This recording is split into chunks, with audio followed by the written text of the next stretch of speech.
The days between Christmas and New Year's Day are allowed as holidays, and, accordingly, we were not required to perform any labor more than to feed and take care of the stock.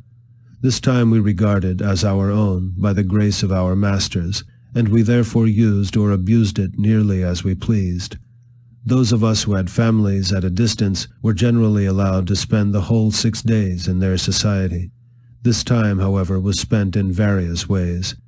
The staid, sober, thinking, and industrious ones of our number would employ themselves in making corn brooms, mats, horse collars, and baskets, and another class of us would spend the time in hunting opossums, hares, and coons.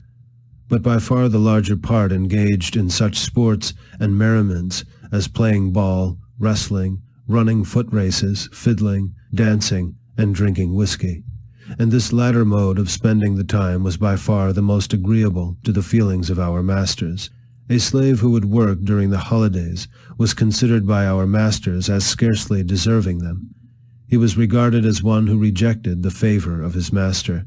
It was deemed a disgrace not to get drunk at Christmas, and he was regarded as lazy indeed who had not provided himself with the necessary means during the year to get whiskey enough to last him through Christmas.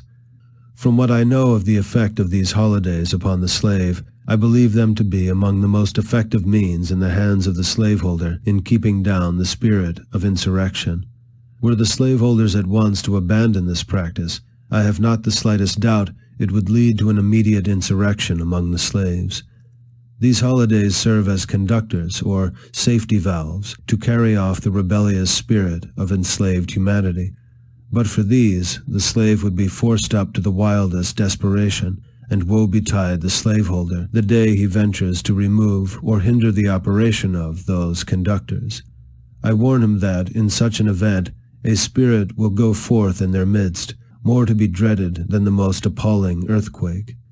The holidays are part and parcel of the gross fraud, wrong, and inhumanity of slavery. They are professedly a custom established by the benevolence of the slaveholders, but I undertake to say it is the result of selfishness, and one of the grossest frauds committed upon the downtrodden slave. They do not give the slaves this time because they would not like to have their work during its continuance, but because they know it would be unsafe to deprive them of it. This will be seen by the fact that the slaveholders like to have their slaves spend those days just in such a manner as to make them as glad of their ending as of their beginning. Their object seems to be to disgust their slaves with freedom by plunging them into the lowest depths of dissipation.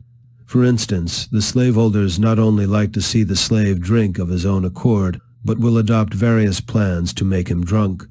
One plan is to make bets on their slaves as to who can drink the most whiskey without getting drunk, and in this way they succeed in getting whole multitudes to drink to excess. Thus, when the slave asks for virtuous freedom, the cunning slaveholder, knowing his ignorance, cheats him with a dose of vicious dissipation, artfully labeled with the name of liberty. The most of us used to drink it down, and the result was just what might be supposed. Many of us were led to think that there was little to choose between liberty and slavery. We felt, and very properly too, that we had almost as well be slaves to man as to rum. So when the holidays ended, we staggered up from the filth of our wallowing, took a long breath, and marched to the field, feeling upon the whole rather glad to go from what our master had deceived us into a belief was freedom back to the arms of slavery. I have said that this mode of treatment is a part of the whole system of fraud and inhumanity of slavery. It is so.